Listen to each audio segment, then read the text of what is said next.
Tintim, é o carrinho?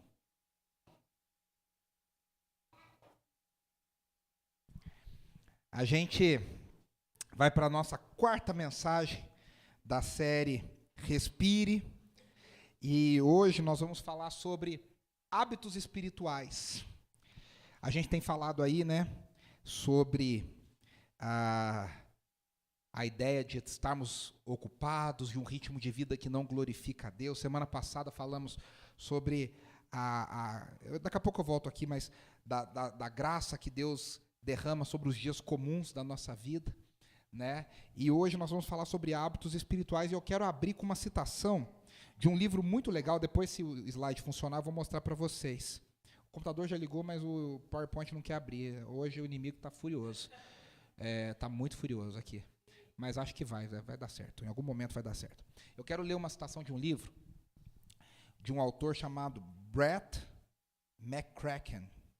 E o livro é um livro que fez muito sucesso ano passado, no meio evangélico, chamado A Pirâmide da Sabedoria. E ele diz assim: nosso mundo tem cada vez mais informação, porém cada vez menos sabedoria. Temos mais dados e menos clareza. Mais estímulo e menos síntese. Mais distração e menos quietude. Mais sabe tudo e menos ponderações.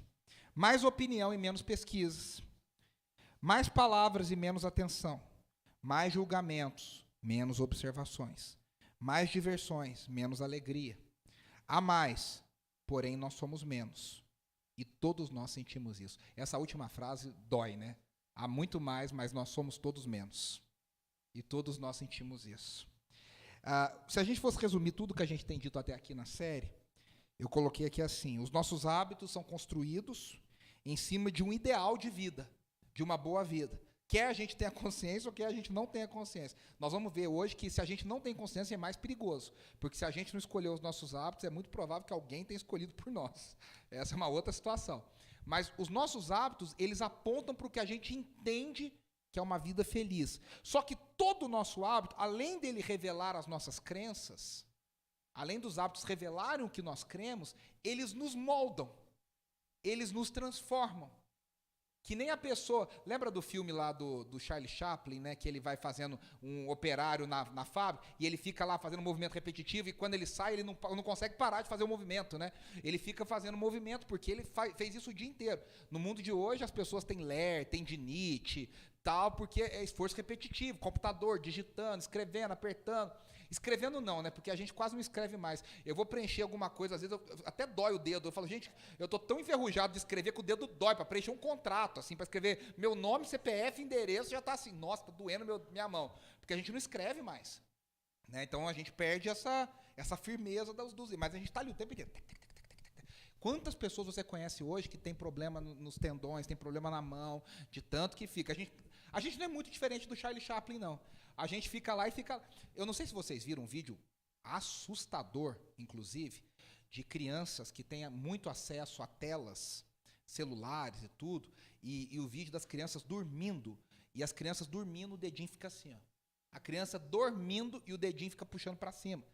De tanto estímulo, os hábitos nos moldam, eles nos transformam, eles nos fazem ser quem nós... Então vira uma bola de neve, porque a gente cria um hábito, só que o hábito passa a criar uma nova versão de nós mesmos. E cá entre nós, hein? Pode ser uma versão melhor, mas infelizmente pode ser uma versão muito pior. Que a pessoa fala, não, com o tempo tudo melhora. Não é verdade, eu sempre digo isso. Tem gente que com o tempo piora. Tem gente que olha para trás e fala, com 10 anos eu era pior, eu era melhor. Depois de 10 anos eu piorei. Se fizer uma análise verdadeira. E aí na semana passada a gente falou que Deus está na nossa vida comum. Porque a gente tem a mania de achar que a vida comum Deus não está interessado. Deus está interessado no que a gente faz diante do Senhor, na casa do Senhor, no dia do culto.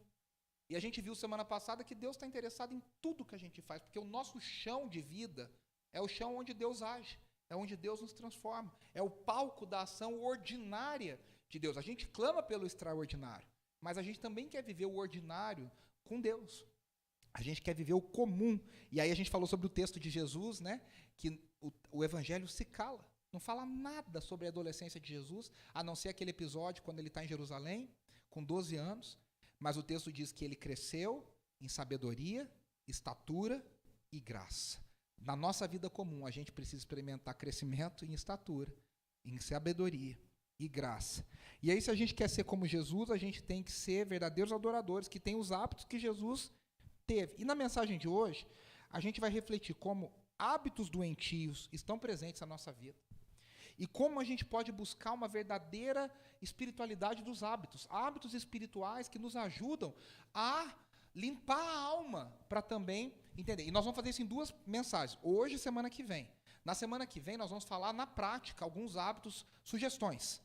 Então, eu vou compartilhar com vocês algumas sugestões de alguns autores sobre hábitos espirituais saudáveis para a nossa época e para o nosso tempo. Hoje eu quero fazer uma reflexão para a gente botar o chão nessa reflexão. A primeira coisa é que a gente precisa ter hábitos conscientemente escolhidos. A gente falou que Jesus cresceu em sabedoria. Parte do crescer em sabedoria é saber o que a gente deve consumir e o que a gente não deve consumir. Não é porque está disponível que eu tenho que consumir aquilo. E às vezes a gente tem uma angústia pós-moderna dos nossos dias, que a gente vê tanta coisa disponível que você fala, nossa, eu não tenho tempo. E aquilo te cria uma angústia só de ter algo disponível. Está lá, mas você não usa. Mas você paga por aquilo. E aí isso vai criando uma angústia na nossa alma. E parte da sabedoria dos nossos dias é saber o que eu devo consumir e o que eu não devo consumir. Não é porque todo mundo faz, aquela famosa frase de mãe, né? Você não é todo mundo, você não deve fazer o que todo mundo faz. Ao mesmo tempo, a gente também fazer o que deve ser feito. O Vitor Fontana, meu querido amigo, que esteve aqui pregando aqui na igreja ano passado, ele tem um livro, junto com o Marcos Botelho, pastor presbiteriano, também muito conhecido no Brasil, que fala, ontem esponja, hoje peneira. O que significa isso? Antes, eu chupava tudo.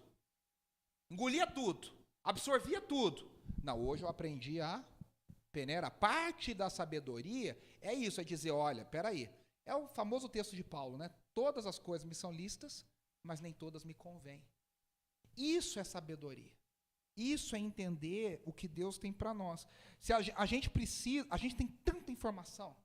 Eu até falei para a Andressa uns dados, eu não coloquei aqui, mas eu compartilhei com ela.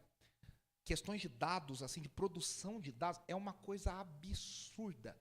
Dizem que em 2025, a cada 15 minutos, nós vamos produzir dados o suficiente, que é o equivalente a tudo que todas as palavras que foram ditas pela humanidade, desde o início da humanidade até os dias de hoje, a cada 15 minutos.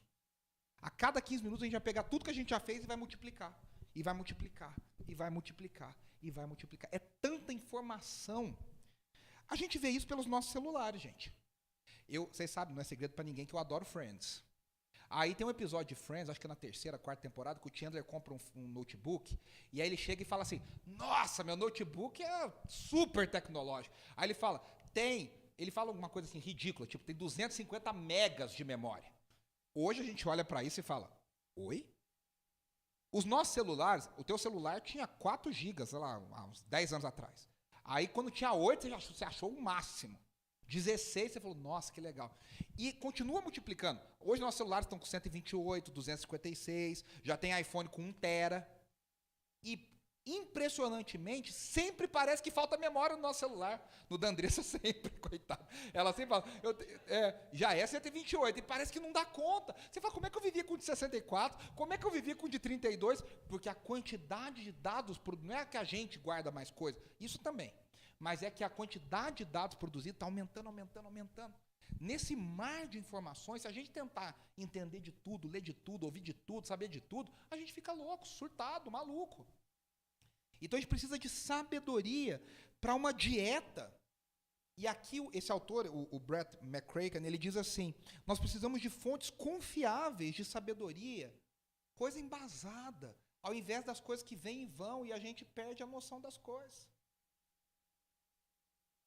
Na pós-modernidade líquida, o conceito, acho que há 10 anos atrás, 11 anos atrás, foi a palavra do ano. Não sei se você sabia disso, existe um concurso aí no mundo que elege a palavra do ano. A palavra do ano de 2012, se não me falha a memória, foi pós-verdade. O que é a pós-verdade? É uma demolição da verdade absoluta. Na era da pós-verdade, não existe verdade. Existe a verdade no meu ponto de vista. Você pode ver, as pessoas, a gente tem vários casos no mundo que a gente não tem certeza mais do que aconteceu. Você escuta um lado, diz uma coisa, você escuta outro lado, diz outra coisa. E parece que as duas coisas, e ninguém mais se preocupa em falar, peraí, mas objetivamente, o que aconteceu? De fato, o que houve? A gente fica nessa guerra de narrativas. E nesse mundo da modernidade líquida, onde tudo não tem solidez, tudo é moldável, tudo é adaptável, a gente perde o padrão de Deus e a gente passa a entender que todos nós podemos fazer o que a gente bem entende. E aí que está o grande problema. Quando alguém diz para mim, faça o que você quiser, a gente trava. Sabe por quê? Porque a gente não foi feito para fazer o que a gente quer. A gente foi feito para obedecer uma regra. A gente foi feito para obedecer um padrão de moralidade. A gente foi moldado por Deus para obedecermos a algo maior do que nós. E quando a gente não tem esse... Nem que fosse, para quem não conhecia Deus há uns anos atrás, há décadas atrás, um padrão da sociedade que, de certa forma, tentava ainda no mundo nosso obedecer um padrão que a gente chama de padrão de moralidade judaico-cristã, que é a moralidade que vem do entendimento das Escrituras, ainda que torto, ainda que meio capenga, mas existia uma ideia de pecado, de certo e de errado. Gente, no Brasil, essa semana, nós estamos vivendo a discussão da legalização do aborto. Uma coisa terrível, o mundo tem discutido isso. Tem países, o que não estão discutindo é porque já aprovaram a descriminalização do aborto. E a gente perdeu a noção. E aí, a humanidade, quando recebe essa liberdade, ela não sabe o que fazer. O que acontece? Nós somos mais doentes do que nunca, nós estamos mais perdidos do que nunca, porque ninguém não tem um padrão para a gente seguir. Então, nessa de eu faço o que eu quiser, eu me perco nessa loucura. Porque, na verdade, nós somos seres caídos. O Roberto Carlos já cantaria, com toda a sabedoria, já cantaria exatamente isso. Tudo que eu gosto é ilegal, é imoral ou engorda. No meu caso, tem engordado bastante, mas é complicado, porque a gente não entende como a gente deve fazer. Aí, o McCracken, no livro dele, A Pirâmide da Sabedoria, ele elenca 3 maus hábitos que são comuns aos nossos dias. Preste atenção que isso é muito interessante. Primeiro, a gente consome coisa demais. A gente consome mais informação do que a gente dá conta. Aí o nosso cérebro fica dando curto, porque a gente quer absorver mais coisa do que a gente pode. A gente tem mais estímulo do que a gente pode. Segundo mau hábito, a gente consome rápido demais. É a fast food de todas as coisas da nossa vida. A gente quer comer rápido. A gente não quer esperar. A gente não quer ter tempo para digerir. A gente quer... Porque a fast food, além dela ser produzida rápido, ela é digerida rápida. Quando você come comida orgânica, saudável, tal, a digestão é mais lenta. Ela sacia por mais tempo. O nutricionista vive falando isso, né? Se você come bem, você fica saciado por mais tempo. Você come porcaria, que é uma delícia, é gostoso, agrada o paladar, mas a longo prazo destrói a vida. Esses dias eu vi um youtuber que eu gosto, e ele, nossa, faz tudo errado também. Aí ele foi no médico, aí ele falou, tá tudo bem? Ele falou, tá tudo ótimo, para ir pro caixão, só falta fechar a tampa. Eu descobri que tá tudo errado. Tá tudo errado. E às vezes a gente fica nessa, a gente acha que tá tudo bem, e não, a gente consome, além de consumir muita coisa, uma glutonaria de informações, a gente é um glutão de informações e de tudo que tem no mundo, a gente acha que dá conta de tudo, quer saber de tudo, quer ver tudo. A gente consome rápido demais. E aí, o terceiro hábito, ele lista que eu achei muito interessante. A gente consome apenas aquilo que nos parece bom. E esse é um grande problema, quando eu sou o padrão daquilo que eu acho que eu devo consumir. A gente está perdendo a noção do outro, a noção da opinião do outro, a noção da existência de algo divergente daquilo que eu creio. E aí eu adaptei isso, eu coloquei isso para a vida toda. Então eu vou listar esses 3 maus hábitos. A gente faz coisa demais porque tem muita coisa disponível, a gente já falou sobre isso na segunda mensagem. Só porque tem, eu faço. Tá lá, eu faço. Sabe aquela história assim, café da manhã de hotel? Eu sou esse hóspede, eu confesso. Já paguei o café da manhã, eu vou comer. Eu posso não estar com fome, mas se eu paguei o café da manhã, comerei o café da manhã. A Andressa fala, eu vou ficar dormindo. Eu falo, que ficar dormindo? Não existe essa opção. Não existe. Ela fala, não, vai descendo. E eu vou no café da manhã. Você está com fome? Às vezes não, mas eu paguei o café da manhã, imagina, eu vou comer esse café da manhã. Né? Então, às vezes a gente faz, é aquela história do rodízio, né? Eu já paguei, vou comer até, antigamente a gente falava, eu vou comer até morrer. Aí você lá, você tem entupir. Olha, não, agora falando sério, tem gente que vai em rodízio, a pessoa vai no banheiro e bota para fora o que comeu para poder comer de novo. E não é pouca gente que faz isso não, tá? Infelizmente, não é pouca gente que faz isso. A gente faz coisa rápido demais, porque a gente troca o tempo todo daquilo que a gente está fazendo. Você está no CrossFit ainda? Ah, não estou, agora descobri um outro negócio, um Muay Thai maravilhoso, que não sei o que lá. E o Muay Thai, que Muay Thai? Eu estou no Karatê, e o Karatê, não estou... A gente vai trocando o tempo inteiro, a gente não tem constância, a gente está fazendo, a gente só quer fazer coisa nova. A gente quer curtir coisa nova. E aí sim, a gente faz só o que nos parece bom. Ah, te traz felicidade? O psicólogo fala, faça algo que te faça feliz. E o grande problema é descobrir o que faz a gente, porque a gente não sabe o que nos faz feliz. A gente acha que a gente sabe. E as doenças mentais estão aí, a depressão. A gente está no Setembro Amarelo, né? E essa semana nós tivemos aí uma atleta de vôlei que provavelmente suicidou, acho que tudo aponta para um suicídio. Uma moça jovem, casada, feliz, assim, né? Tinha tudo para ser feliz e não era feliz.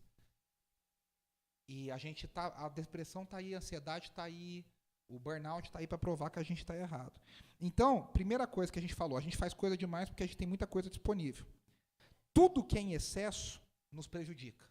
Na teoria, ter várias opções é maravilhoso. Gente, tem um vídeo do Porta dos Fundos, eu não sei se vocês já viram, que é o casal deitado na cama e ela tá lá, eles estão passando Netflix lá, conversando. Ah, e aquilo, não sei o quê. Ele falou, e afinal, fica uns 10 minutos do vídeo lá. Ah, e esse aqui? Ah, esse aqui, não sei o que lá. Vamos ver aquilo lá. Ai, não sei o que, esse aqui, esse filme, essa série. Aí ela fala assim, a mulher fala pra ele, amor, o que a gente... Não, ele fala pra ela, o que a gente vai assistir, afinal das contas? Ela fala, assistir? Não quero assistir nada, eu só gosto de ficar aqui escolhendo. Eu só gosto... Quantas vezes... A gente já passou por isso, nessa fase do Nicolas, então, várias vezes, né, Andrés? A gente gasta um tempão escolhendo, quando começa a ver, o sono já veio. Você já gastou um tempão escolhendo. Aí o sono já vai bater. Quando você bota o play, você apaga. Na teoria, ter muita escolha é ótimo. Na prática, ter muita escolha é angustiante.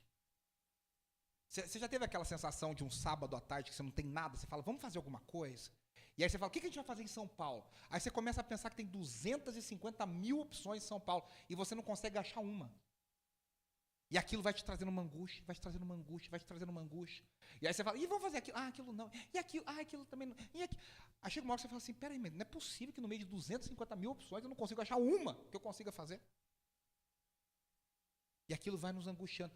Antigamente, no interior, quem veio do interior sabe disso, antigamente, o programa de sábado à tarde era o quê? Colocar a cadeira na porta da casa, na varanda da casa e ficar vendo o movimento da rua. Falando oi pro vizinho, boa tarde para um, bom pro outro, bom. Passa um, conversa outro, fulano de tal trocou de carro, não sei o que lá, não sei o que lá. Parece que a gente era mais feliz. Parece que a gente tinha mais sentido na nossa vida. A ideia de diversão, de conteúdo, de opção que nunca acaba, e numa cidade como São Paulo, né, cidade que nunca dorme, você tem tudo, toda hora, a qualquer momento, cria uma situação que parece que eu tenho que aproveitar tudo aquilo o tempo inteiro. E se eu não aproveito, eu gero uma culpa em mim mesmo. A pessoa fala, nossa, São Paulo é maravilhoso, né? São Paulo tem várias opções. E você pensa, tem. Aí você fala, mas eu não vou, fico em casa. E aquilo vai te trazendo uma angústia. Tipo, eu deveria estar fazendo e não estou fazendo. Eu deveria ver musical e eu não estou vendo musical. Eu deveria ir no cinema e eu não estou indo no cinema. Eu deveria fazer uma academia, eu não estou fazendo academia. Você paga a academia 24 horas, mas nem que ela tivesse 48. Você não vai. Não tem coisa que resolva. É aquele famoso coisa do desodorante, 72 horas de proteção. Eu fico pensando, mas para que é 72 horas de proteção no desodorante? Você não renova todo dia? Não, vou passar só daqui 3 dias eu uso de novo. Não tomar banho durante 3 dias. Essa é a ideia, sabe? Você fica ali pensando, pô, eu tenho tantas horas para fazer, mas você não faz. A nossa vida continua, a gente sente sono igual, a gente cansa igual, a gente se esgota pior. Aí ele fala que, na prática, isso gera ansiedade, Desorientação, tem muita opção, você já não sabe mais o que você quer fazer, você fica desorientado. E terceiro, fragmentação.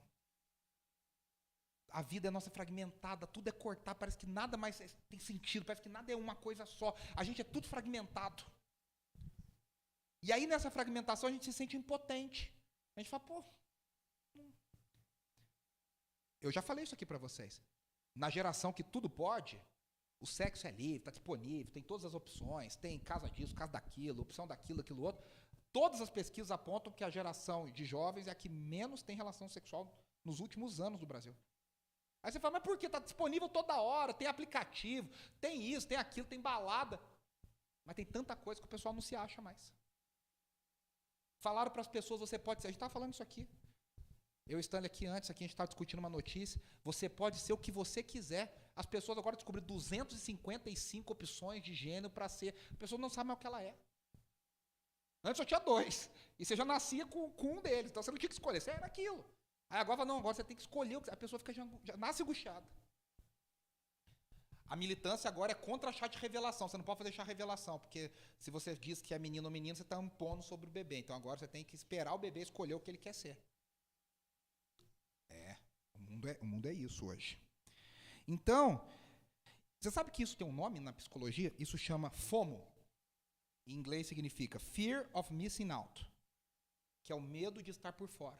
É uma síndrome. A pessoa tem medo de perder alguma coisa legal. Então ela fica o tempo inteiro ligada porque ela acha que ela vai perder alguma coisa. Meus amigos não vão me chamar, eu vou ficar por fora, eu não vou saber falar do filme novo, da série nova. Segundo lugar, no mundo de hoje tudo é rapidamente descartável. Tudo perde o brilho. As novidades aparecem e desaparecem, aparece, desaparece, aparece, desaparece. O que era novo ontem, hoje já não serve mais para nada. Tudo é muito descartável. Até nas conversas. Antigamente uma novela durava 8, 9 meses. Então você ficava 8, 9 meses falando da mesma história, acompanhando a mesma coisa. Hoje a série vem, tem gente que maratona numa madrugada, no outro dia já fica, que série que eu vou ver? O que eu vou fazer? O que eu vou ver? A gente não se relaciona nem com as nossas histórias mais. Nem com as coisas que a gente vai perdendo. Tudo é muito rápido, muito rápido, muito rápido, muito rápido. As músicas vêm e vão. Tem músicas que você fala, a gente cantava, mas não lembra mais. Eu sempre falo isso. Na igreja, eu falo isso para os meus alunos, nos treinamentos, nas palestras.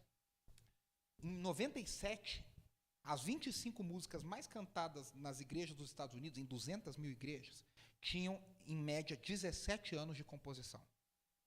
Ou seja, se somasse tudo e dividisse por 25, dava 17 anos que aquelas músicas estavam sendo cantadas nas igrejas. 200 mil igrejas. Em 2020, a média das canções era 4 anos. Significa que as canções aparecem e desaparecem, aparecem, desaparecem, aparecem, desaparecem. A gente vive nessa constante troca. E aí o terceiro hábito, a gente faz só aquilo que parece bom pra gente. Só que o que acontece? O que está errado é que o mundo gira em torno de mim. E eu não sou referência para mim. Quando eu me coloco como referência do meu mundo, as coisas se complicam. Eu não devo ser a referência do meu mundo. Então, quando cada indivíduo está vivendo uma vida centrada em si, ele perde completamente a dificuldade de encontrar pontos em comum com outros. Porque ele só pensa em mim, só vive para mim, só quero viver para mim. Conta-se uma história de 2 peixinhos. Esses peixinhos nadavam lado a lado. Peixes jovens, adolescentes. Um Nemo e mais um aí. E aí, eles encontram um peixe mais velho passando do outro lado. E aí o peixe mais velho fala, bom. E aí ele fala, como é que tá a água hoje? Aí os dois, tá legal. E eles continuam nadando. Continuem a nadar. Aí passou um tempinho, um virou pro outro e falou assim, viu, o que é água? O velho perguntou, como é que tá a água? Tá bom. O que é água? O peixe que nasceu na água não tem a menor consciência do que é água. Ele não conhece outra realidade que não seja a água. O que significa isso? Que as realidades mais óbvias e mais importantes da nossa vida são as mais difíceis da gente interpretar, porque a gente está imerso demais. A gente está envolvido demais. Então, o que acontece? O que isso tem a ver com hábito? Um hábito é um comportamento que ocorre automaticamente, vez após vez após vez. E as pesquisas todas apontam, a maioria dos nossos hábitos são inconscientes. Existe uma pesquisa da Duke University que diz que 40% das nossas ações são totalmente inconscientes num dia nosso, comum. Eu não sei você, eu às vezes penso assim, gente, como é que eu cheguei aqui? Às vezes eu estou dirigindo e eu não sei como eu cheguei no lugar, eu não lembro do caminho, porque às vezes eu estou pensando tanto em outra coisa, eu botei no Waze, eu só sigo o Waze e eu não lembro do caminho. Às vezes, porque eu estou tão desconectado que eu não sei o que eu estou fazendo. Tem hora que a gente para e fala assim, mas o que eu estava fazendo mesmo? E cá entre nós, isso está acontecendo cada vez mais, porque a gente entra num automático. Tem várias pessoas que vão trabalhar no feriado, vão trabalhar quando não estão de folga, porque a pessoa está tão acostumada que ela levanta e vai. Ela vai sozinha, aquela história, o carro vai sozinho mesmo. Quase que vai. Né? Então, os nossos hábitos são automaticamente, só que os hábitos, como eu disse, nos formam. E aqui tem uma coisa importante, há uma diferença entre educação e formação. Qual que é educação? É o que você aprende, o que eu aprendo. Eu faço um curso, eu aprendo, eu adquiro aquela informação e agora eu sou educado naquilo. A formação é o que eu pratico e aquilo passa a fazer parte de mim. Os hábitos não nos educam, os hábitos nos formam. Eles passam a fazer parte de quem nós somos. E aí, eu quero falar alguns casos aqui de hábitos. O que os nossos maus hábitos dizem sobre as nossas crenças? E aqui é uma sugestão, mas você pode se relacionar. Por exemplo, quando eu acordo exausto, porque eu sempre durmo fora do horário, eu durmo menos do que eu deveria, e às vezes eu tenho problemas para dormir, e eu acordo mais cansado do que quando eu dormi, o que eu estou dizendo? Eu estou dizendo que eu não sou uma criatura, eu sou um ser infinito, eu sou o meu próprio Deus. Eu não preciso de descanso, que Deus não dorme. Então eu estou o tempo inteiro ligado. Eu me permito ir minando o meu sono. E estou dizendo que eu não respeito o meu corpo. Isso aqui é muito estranho para a gente. Uma vez eu fui no médico cristão. Aí ele olhou meus exames, não gostou do que viu. Aí ele falou para mim assim, antes da gente começar a consulta, eu gostaria de orar pedindo perdão. Eu pensei, né, será que ele quer que eu ore para pedir perdão? Aí eu falei, pedir perdão pelo quê, doutor? Ele falou, não, você vai pedir perdão para Deus pelo que você está fazendo com o teu corpo. Aí eu, não sabia onde enfiar a cara. Aí eu, tá legal. Ele falou, pode começar. Pode orar aí.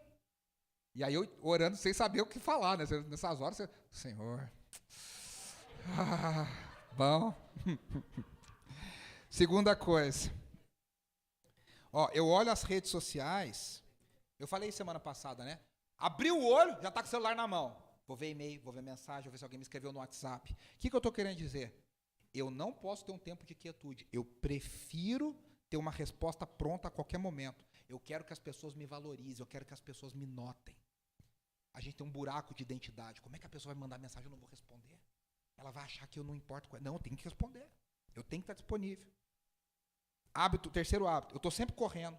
Eu estou comendo enquanto dirijo. Eu estou sempre correndo no trânsito. Eu estou sempre atropelando as coisas. O que eu estou pensando e o que eu estou professando? Estar ocupado é normal. Talvez até desejável. Eu sou tão importante que todos querem meu tempo. Esses são hábitos nossos que vão falando coisas sobre nós. Que vão dizendo coisas que a gente muitas vezes não pensa. O que tem a ver? Tem a ver. Está lá atrás. E eu queria que a gente lesse um texto juntos. Você pode abrir a sua Bíblia, o seu aplicativo aí em João capítulo 17. Uma oração de Jesus muito poderosa. João 17, do 1 ao 19. Nós vamos ler e rapidamente eu vou fazer alguns comentários.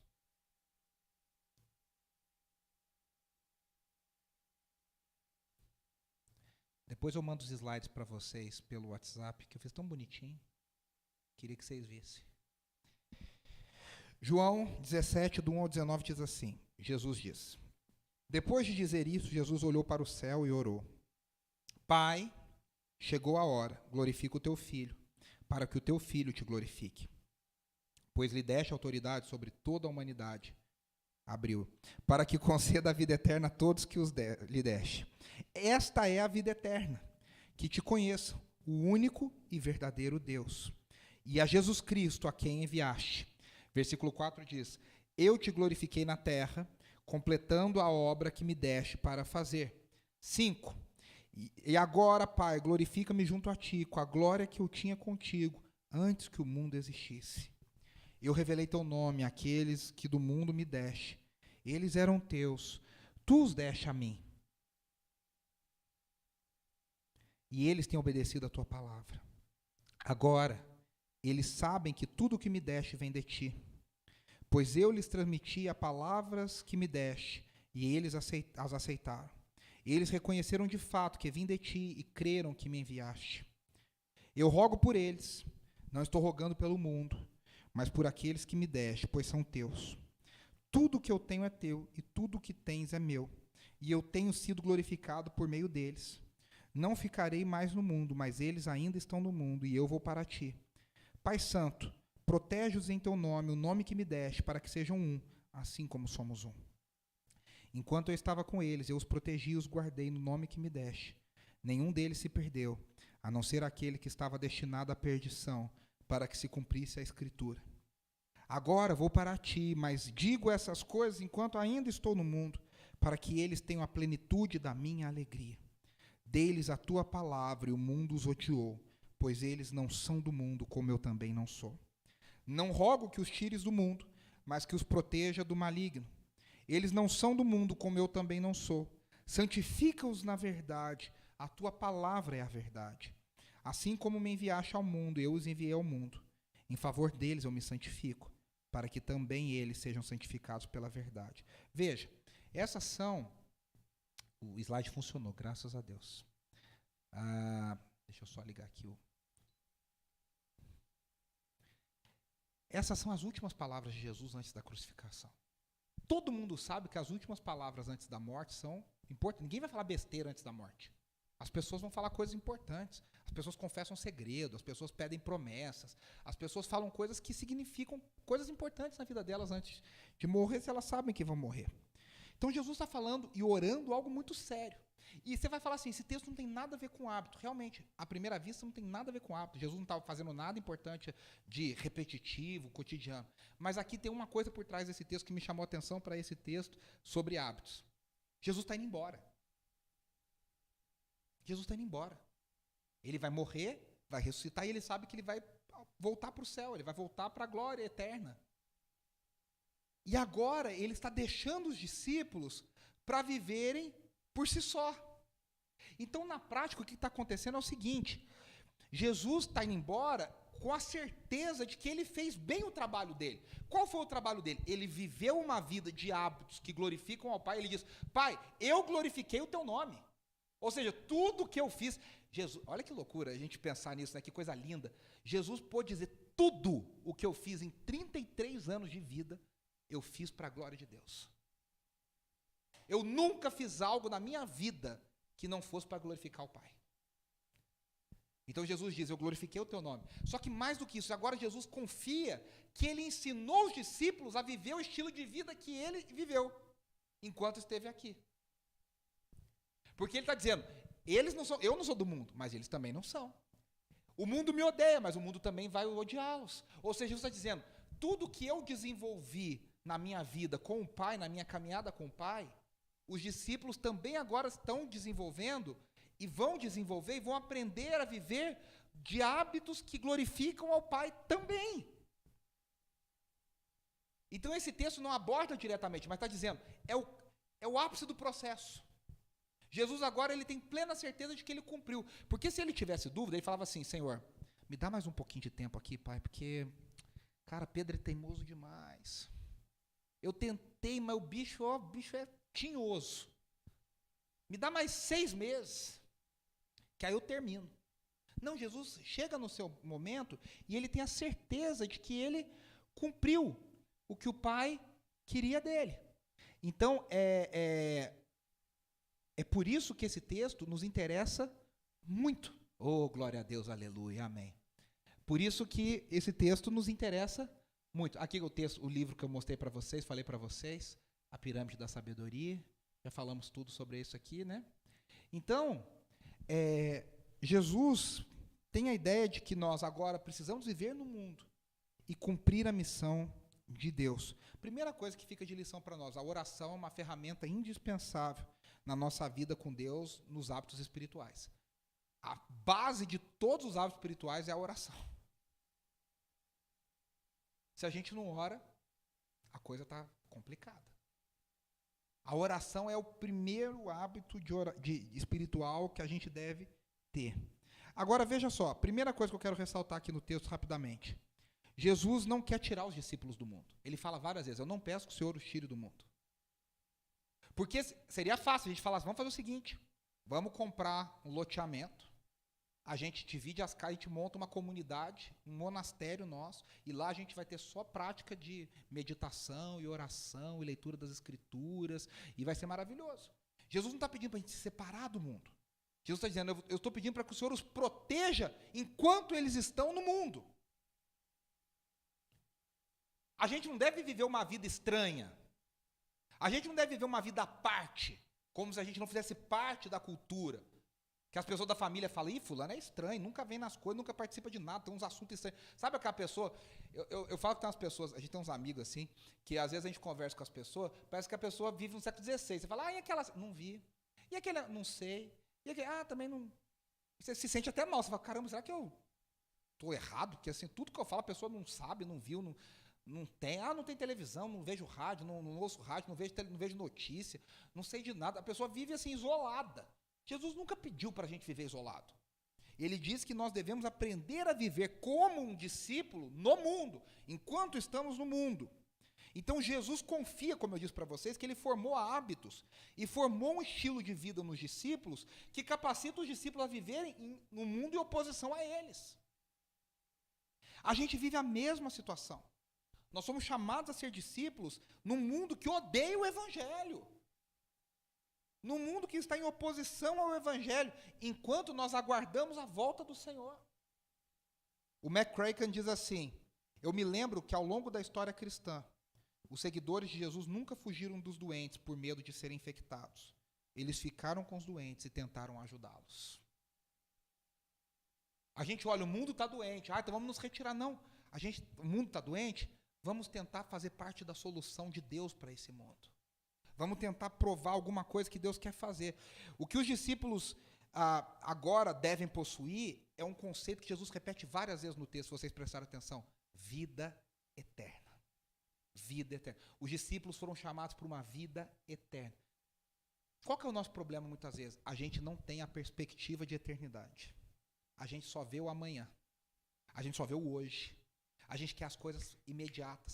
Quando eu tenho uma perspectiva de eternidade, a minha balança muda, a minha escala de valores muda. E eu passo a pesar as coisas de um jeito diferente. Jesus fala muitas vezes que vocês têm a vida eterna, a vida eterna, a vida eterna. Ele até diz, né, ele fala, a vida eterna é conhecer ao Pai e a Jesus Cristo. No versículo 3 ele diz, e a vida eterna é conhecer a ti e a Jesus. Ele fala de si mesmo na terceira pessoa. A vida eterna é conhecer a Deus. Então o meu filtro do que eu devo fazer se alinha com a minha perspectiva de vida eterna. O meu filtro do que está disponível, mas o que me é conveniente, ou o que eu devo fazer, é a vida eterna. A pergunta na prática é o seguinte, como o fato de eu conhecer a Deus me torna diferente das pessoas que não conhecem a Deus? Porque se eu assisto o que todo mundo assiste, se eu falo o que todo mundo fala, se eu faço o que todo mundo faz, o conhecer a Deus não está fazendo diferença nenhuma na minha vida. Como que o fato de conhecer a Deus e andar com Deus me faz não assistir talvez o que todo mundo assiste, não falar o que todo mundo fala e não fazer o que todo mundo faz?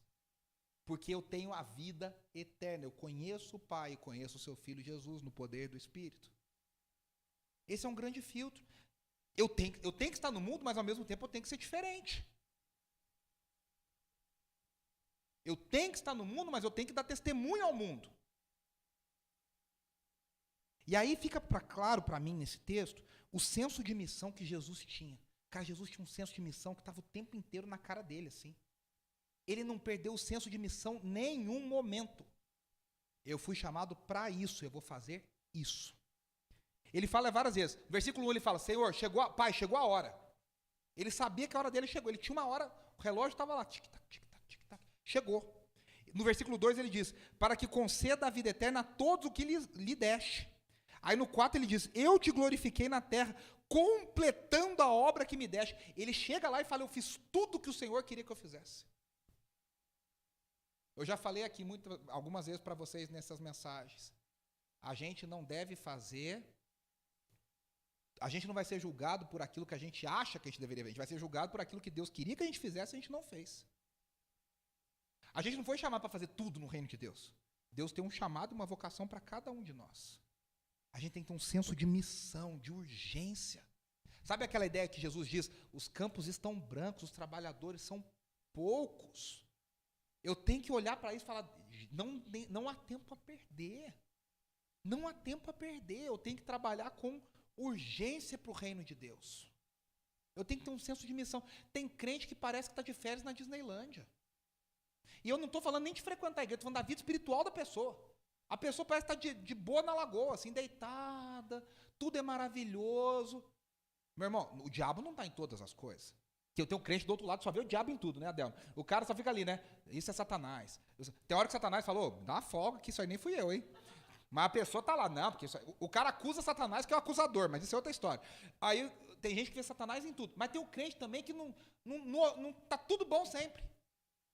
Meu amigo, se você não está enfrentando oposição espiritual, se você não está enfrentando batalhas espirituais, se você não está enfrentando dores do evangelho, é porque você está muito folgado. Porque quem está envolvido na obra vai enfrentar resistência, vai enfrentar oposição, vai perceber que tem uma guerra acontecendo. Se está tudo muito tranquilo na tua vida, das duas uma, ou você já foi arrebatado, a gente não está sabendo, ou você está muito tranquilo na lagoa.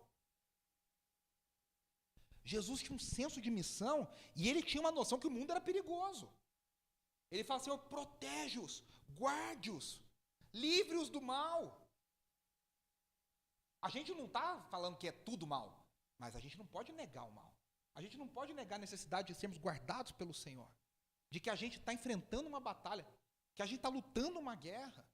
Quantas vezes Paulo fala numa linguagem militar sobre a guerra que nós estamos enfrentando? Com os poderes e principados desse mundo que são opostos ao reino de Deus. Como é que Jesus glorificou o Pai na terra? Mantendo os hábitos espirituais para fazer o que o Pai queria que ele fizesse. Gente, Jesus foi tentado, não acho que Jesus ele era isento de tentação, ele foi tentado em todas as coisas como eu e você somos. Satanás disse para ele, se você fizer isso, eu te dou tudo o que você quiser. Satanás ofereceu um atalho gigantesco para ele. Jesus podia pensar, é verdade, eu tenho muito para dar para esse mundo. O Pai está me diminuindo. Eu vou pegar esse atalho aqui e vou mostrar que eu sou o cara. As multidões pediam, você acha que ele não era tentado? Quando as pessoas falavam, olha, faça isso, faça aquilo. Todo mundo queria tirar uma lasquinha. E ele, por quê? Porque ele tinha hábitos que o fortaleciam nas suas decisões. Aí a gente quer lutar a guerra, mas a gente não se prepara. Falando do que a gente está falando de hábito, o cara quer ter uma saúde boa, mas não dorme bem, não come bem, não malha, não faz nada, e fala, não, eu quero ter uma saúde boa. Meu amigo, mas nem Jesus, nem milagre. Eu quero correr uma maratona, aí você, com a feijoada, você não vai correr a maratona. Não tem como. Jesus só glorificou o Pai porque ele manteve a sua vida inteira hábitos que ele preservou o tempo inteiro, de oração, de solitude, de meditação, de quietude. Não tem segredo. Sabe aquilo que o pessoal fala assim, no mundo corporativo, o pessoal fala, depois vão dizer que foi sorte. A pessoa ralou, estudou, fez curso, batalhou, acordou cedo, e aí vai ter alguém que fala assim, nossa, fulano teve uma sorte. Parece que Jesus glorificou e ele não se esforçou. Jesus também se esforçou para glorificar o Pai. Também foi difícil para ele. E aí eu tenho uma clareza que Jesus não se preocupou em fazer tudo. Ele fez só o que o Pai esperava dele. Ele não falou, Jesus, Pai, eu fiz tudo que estava no mundo. Ele falou, eu fiz o que o Senhor me deu para fazer. Jesus não salvou, na perspectiva, e aqui eu vou provocar vocês, tá? Continue me amando. Jesus não salvou nem todo mundo. Ele perdeu Judas. E ele diz, eu só perdi o que estava destinado à perdição. Ele fala, Senhor, eu glorifiquei o Senhor em todos o que o Senhor me deste. Nos que o Senhor me deu, eu fiz tudo o que o Senhor pediu.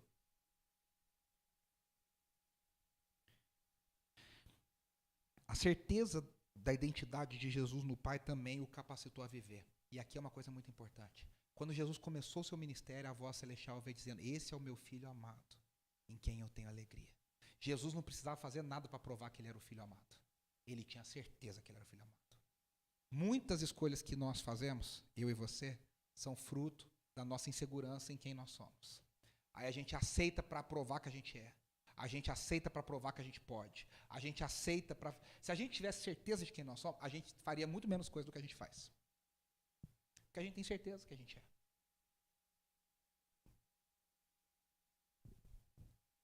Olha o que diz Atos capítulo 42. Versículo 42 do segundo capítulo. 2:42. Eles se dedicavam ao ensino dos apóstolos. Eles são a igreja primitiva. E a comunhão, ao partir do pão e as orações. Jesus orou por eles e agora está acontecendo. Os hábitos espirituais estão sendo mantidos na igreja. Todos estavam cheios de temor. O que é temor? É um senso da missão de Deus. Eles estavam certos. Deus está fazendo algo, Deus está fazendo algo, Deus está fazendo... Esse é o temor. Temor de Deus, temor de, sabe, de responsabilidade. Eu tenho uma responsabilidade, eu vou prestar contas. E muitas maravilhas e sinais eram feitos pelos apóstolos. Segunda coisa aqui no texto.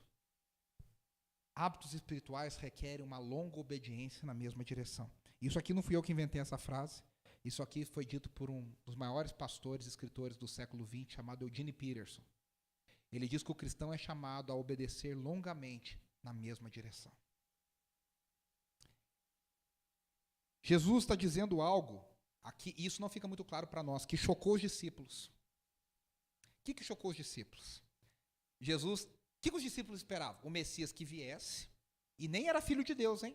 Era uma figura humana que viria, derrotaria os inimigos, e assim que os inimigos fossem derrotados, Deus voltaria e estabeleceria o seu reino na terra.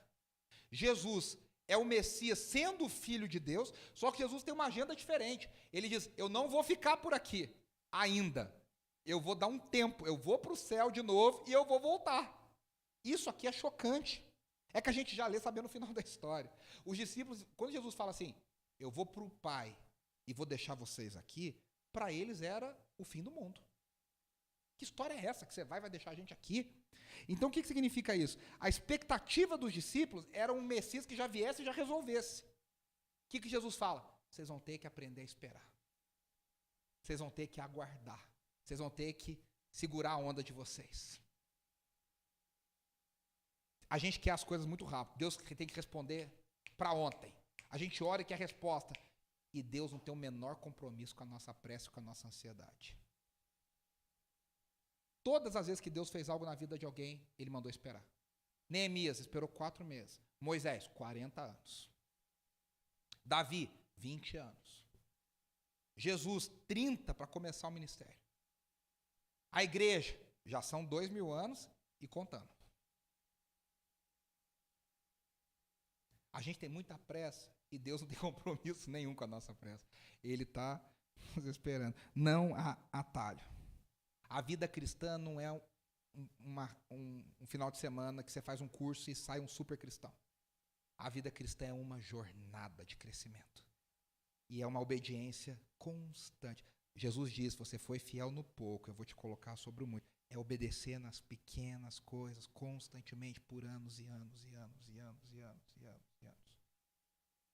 Olha o que diz o apóstolo Paulo em Romanos 5, 3 e 4. Eu amo esse texto. Não só isso, mas também nos gloriamos nas tribulações.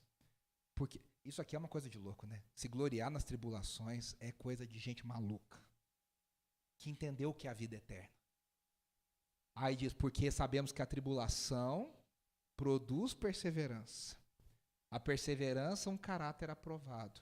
E o caráter aprovado produz esperança. Isso é fruto de uma vida. Isso não acontece do dia para a noite. A gente só vai saber se a gente foi aprovado no último dia nosso.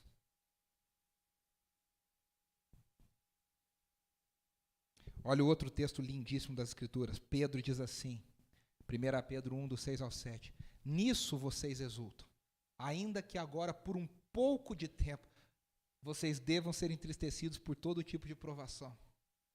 Assim acontece para que fique comprovado que a fé que vocês têm muito mais valiosa do que o ouro que perece, mesmo que refinado pelo fogo, é genuína e resultará em louvor, glória e honra quando Jesus Cristo for revelado. Meus irmãos, a gente tem que passar pela vida, como diz a canção, passando pela prova cantando louvor, porque a gente entende que Deus está formando em nós um caráter, a gente continua obedecendo. De novo eu vou citar aqui, nos dias difíceis a gente só tem que pensar, continue a nadar, continue a nadar, continue a nadar. A dúvida veio, continue a nadar. Está difícil, continue a nadar. Está complicado, continue a nadar. A gente tem que ter a perseverança que Deus nos dá. O último ponto que eu quero falar aqui, para a gente ir para a ceia, que hoje eu não esqueci, glória a Deus. A união com Cristo me impede de viver para mim mesmo. Jesus termina essa oração, olha o que diz ali no versículo 20 ao 23. Minha oração não é apenas por eles. Gente, esse aqui é um dos textos que mais me emociona na Bíblia. Toda vez que eu leio, eu me emociono. Porque Jesus orou por mim e por você. A gente está 2000 anos de distância. E Ele já nos via. Ele já nos amava. Ele já orou por nós. Ele diz, a minha oração não é apenas por eles. Eu rogo também por aqueles que crerão em mim por meio da mensagem deles. O N.T. Wright diz uma coisa que é muito linda. A igreja está sempre a uma geração da extinção. Nada garante que um pai vai passar para o filho a mensagem do Evangelho. Mas há 2000 anos, pais e mães têm passado para filhos e netos o amor a Deus, o amor ao Evangelho. E a igreja de Jesus só se fortalece. Para que todos sejam um, Pai, como Tu estás em mim e eu em Ti, que eles também estejam em nós, para que o mundo creia que Tu me enviaste. Jesus nos liberta de nós mesmos. Eu posso sair de mim mesmo, porque eu sou um com Cristo Jesus. O apóstolo Paulo diz em Gálatas 2:20, fui crucificado com Cristo. Assim já não sou eu mais quem vive, mas Cristo vive em mim. A vida que agora vivo no corpo, eu vivo pela fé no Filho de Deus, que me amou e se entregou por mim. A coisa mais linda que Jesus pode fazer é nos libertar de nós mesmos. A gente não é obrigado para viver para nós, a gente vive agora nele, por ele. Os pais da igreja falam que nós fomos inseridos nele. Na teologia isso se chama união mística com Cristo. Nós fomos colocados de uma forma misteriosa em Cristo Jesus. Nós estamos escondidos nele. E agora eu não preciso ter o peso de viver para mim. Eu posso viver para a glória dele. Eu não tenho que ficar pensando o que eu gosto, o que eu não gosto, o que eu acho, o que eu não acho. Porque, como diz minha querida amiga Helena Tanuri, morto não tem opinião. Você bota a roupa que você quiser no defunto, nenhum defunto na história levantou para reclamar. Não gosto dessa roupa, não gosto dessa maquiagem, estou parecendo um palhaço. Não existe isso. Morto, está morto. Morto não reclama. Morto não tem opinião. Se a gente morreu com Cristo, quem vive agora é Ele. Quem tem opinião é Ele. Quem manda em mim é Ele. Isso liberta a gente. Às vezes a gente está lá em casa conversando e as angústias vêm, os boletos não param de chegar, e o mês continua, o salário não tem mais, e a gente vai na nossa vida, né? E a gente está lá lutando e tal. E a Deus fala, mas a gente pode fazer. Eu falo, amor, a melhor coisa que existe na vida é saber que a nossa vida não é nossa. A nossa vida está na mão de Deus. A gente só obedece o que Ele quer. A gente podia fazer isso, podia fazer aquilo. Está na mão de Deus. Se o Senhor quiser, a gente faz. Se não quiser, a gente não faz. Queria chamar o Stanley, a Rebeca, a Andressa, para a gente orar. Nós vamos ter a nossa ceia. Nós vamos cantar as 3 músicas que faltaram enquanto a gente vai servir a ceia, a gente vai ter todo um momento especial. Vanessa, quando a gente cantar a última, a Eis-me aqui, você pode servir a ceia, a gente vai cantar mais uma e aí a gente faz assim. A gente se adapta.